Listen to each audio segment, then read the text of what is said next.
Margot Barallon. Je vois ça. Bonjour. Bonjour. Série, mais oui, on en parlait la semaine dernière dans Culture Média, une série Netflix qui crée la polémique sur les réseaux sociaux. Une pétition a appelé à son boycott. Cette série s'appelle Messia et vous l'avez vu, Margot Barallon.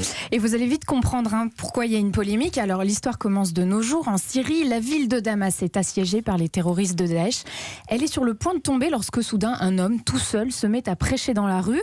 Au même moment, une tempête de sable impressionnante s'abat sur Damas et l'État islamique est vaincu. La tempête qui a duré un mois a littéralement enterré leurs forces terrestres et coupé la chaîne d'approvisionnement. La Maison-Blanche a annoncé aujourd'hui que Daesh ne serait plus une menace pour le Moyen-Orient. Voilà, et donc certains sont persuadés que c'est cet homme-là qui a déclenché la tempête et vaincu les terroristes. Ils voient donc en lui un nouveau Messie, le fameux Messia du titre. Et c'est vraiment le Messie alors ? Eh bien, justement, on ne sait pas. Très vite, des milliers de fidèles vont y croire, vont le suivre. Mais certains, et notamment les agents de la CIA, ont très peur que ce soit en réalité un terroriste. Qu'est-ce qu'on sait de lui ? Eh bien, c'est ce qui est inquiétant. Il vient de nulle part et il guide des gens désespérés dans le désert. À quelle fin ?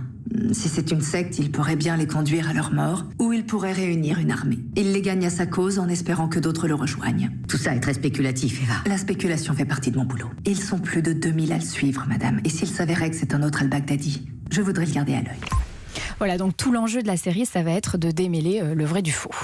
Alors ce qu'on va savoir, c'est si cette polémique est justifiée, ou peut-être que j'ai raté une phrase. Non, il me semble que dans mon lancement, il y avait une relance que j'ai perdue. C'est ça, parce que donc une pétition a été lancée pour boycotter la série en disant qu'elle portait atteinte à la religion. C'est vrai que dès qu'on parle de religion, c'est un peu sensible. La pétition est signée à la fois par des musulmans et des chrétiens qui sont très mécontents que Netflix réutilise la figure du Messie, donc de Jésus. Bon, faut quand même relativiser, moins de 5000 signatures ce matin.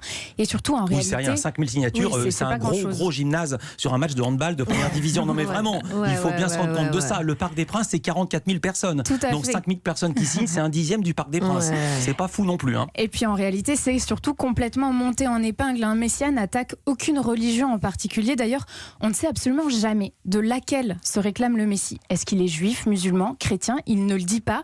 Et c'est d'ailleurs plutôt bien vu. Et donc c'est quoi exactement alors ? Une simple série d'espionnage ? Alors c'est vrai que l'enquête de la CIA est passionnante et c'est ça qui va vraiment apporter du suspense et faire que vous aurez envie de dévorer les 10 épisodes. Mais la série, pour moi, c'est surtout une réflexion sur la foi en tant que concept. Le fait de croire en quelque chose en 2020. La grande question, c'est est-ce que Jésus, ça marcherait de nos jours avec les chaînes d'infos et les réseaux sociaux ? Comment réagiraient les gens si on avait filmé la multiplication des pains et des poissons et envoyé la vidéo sur Snapchat ? Ou si les apôtres postaient des photos de Jésus sur leur compte Instagram ? Je doute qu'il ait envie que tu le prennes en photo sans arrêt. Ça va, c'est une photo, c'est tout. Je préférerais que tu arrêtes. C'est le concept d'Instagram.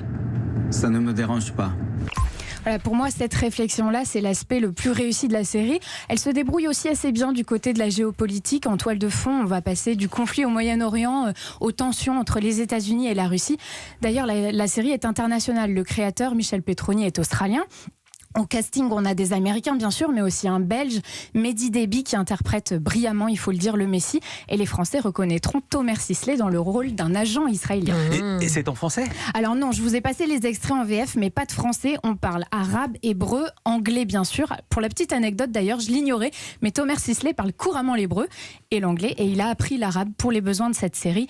Série très dense et, vous l'aurez compris, assez réussie. Ça s'appelle Messia, donc M-E-S-S-I-A-H, et c'est disponible en ce moment sur